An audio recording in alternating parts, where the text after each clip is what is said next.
could leave her and survive. That would be the smart choice, because the thing standing 20 feet away is not just another predator. It is a monster, a prehistoric bear, scarred, massive. Its dark fur hangs in filthy clumps, matted with mud and old blood. Its claws are long enough to rip open a human chest. Its teeth were built not to tear flesh, but to crush bone. And lying in the dust between him and that animal is the only woman in his group. Her leg twisted beneath her at a horrible angle, still trying to crawl, still alive, for now. The bear does not attack immediately. That is what makes it worse. It watches, still, patient, testing, waiting to see what the others do, because 2.7 million years ago, survival was not about being fearless. It was about deciding who you refused to leave behind. Hours earlier, the world looked completely different. Dense prehistoric jungle swallowed the sky. Giant ferns brushed against bare skin. Humidity clung to every breath. The air vibrated with insects. Mud sucked at their feet. This was not a world built for humans. This was a world that killed the weak. 6 Homo Habilis moved through the undergrowth. 3 men, 1 woman, 2 children, hungry, exhausted, alert. Every step mattered. Predators watched from everywhere. Leopards in branches, venomous snakes beneath leaves, and in black water, things older than fear itself.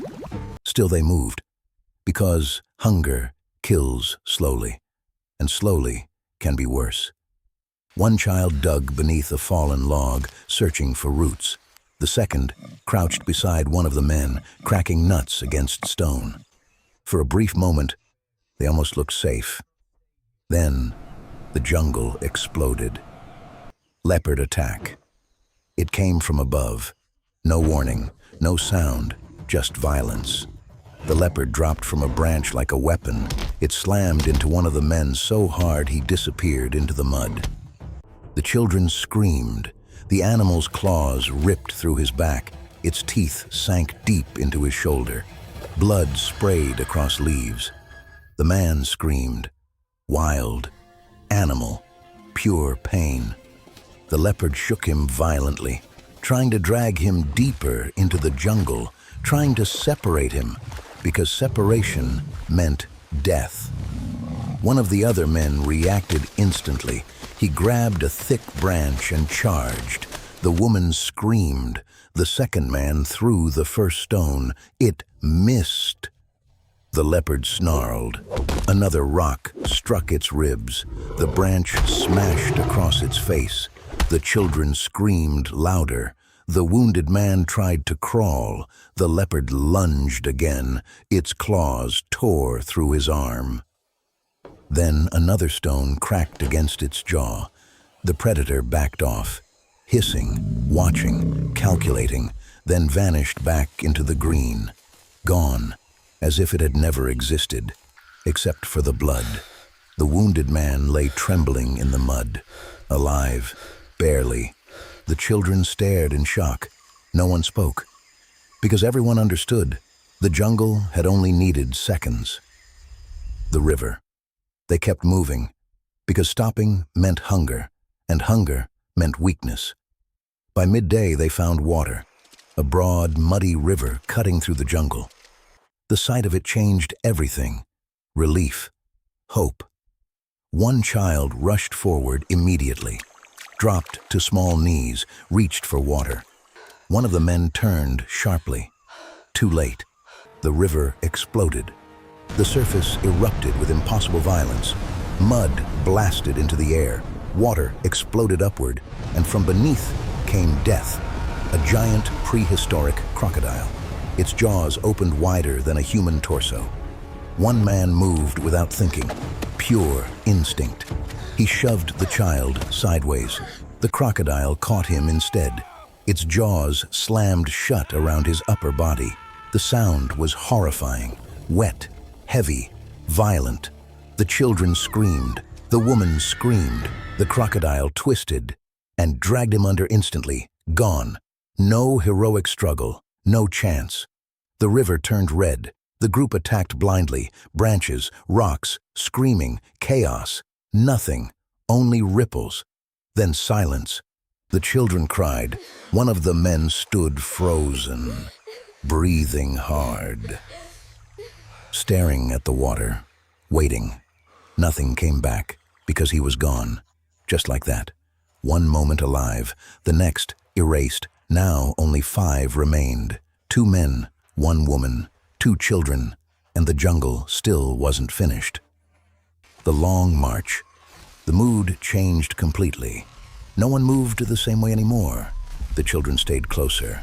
The adults scanned everything, every shadow, every sound. The jungle felt smaller, more hostile. The heat became unbearable. Insects swarmed. The children slowed. Hunger sharpened everything. By afternoon, they found a half-eaten carcass, something large, recently killed. Bones cracked open, flesh stripped. But scraps remained. One man used a sharp stone flake, cutting quickly, eyes constantly moving, because scavengers return. Always. The children ate silently. The woman barely swallowed. No one rested long, because in this world, food was bait. Then slowly, the jungle began to thin. The dense green world gave way to dry grassland.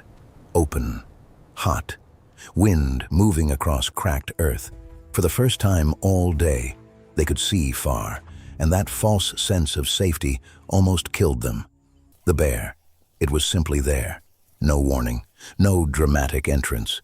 Just suddenly, massive, standing in tall grass, watching them, larger than anything they had seen, larger than the leopard, larger than imagination. The children froze. One screamed. The adults panicked, and panic creates mistakes. The woman stepped backward. Her foot caught. She fell hard. A crack echoed.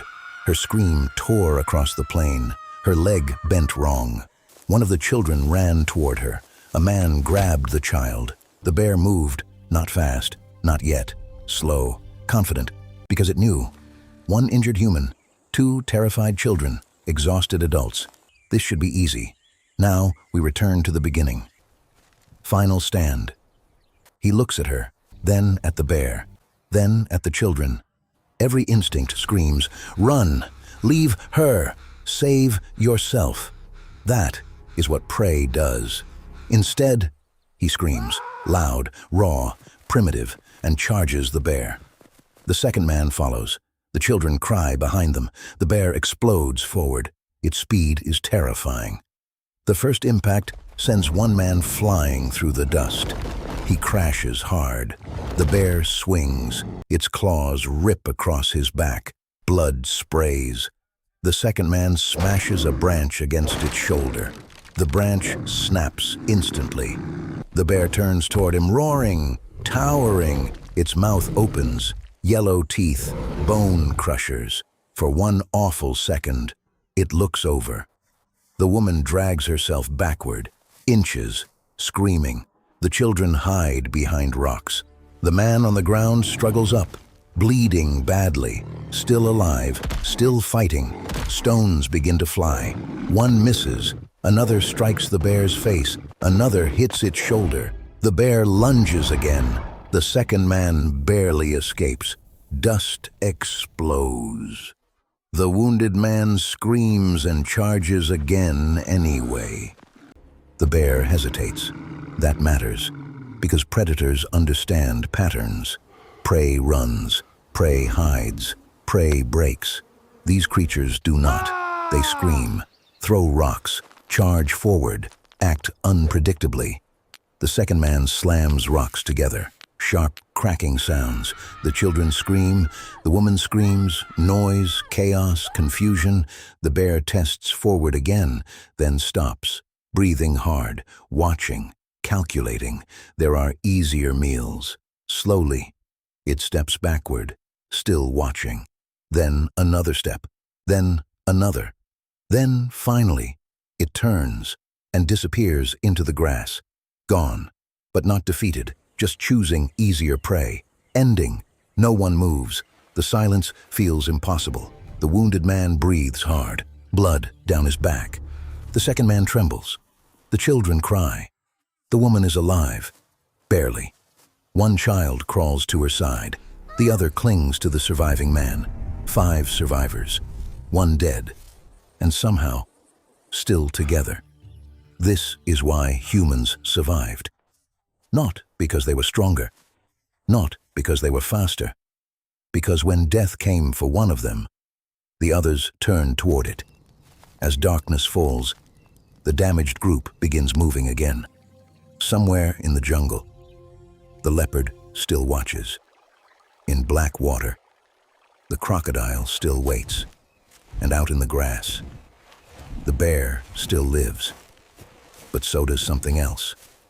The oldest human instinct. Stay. Help. Fight together.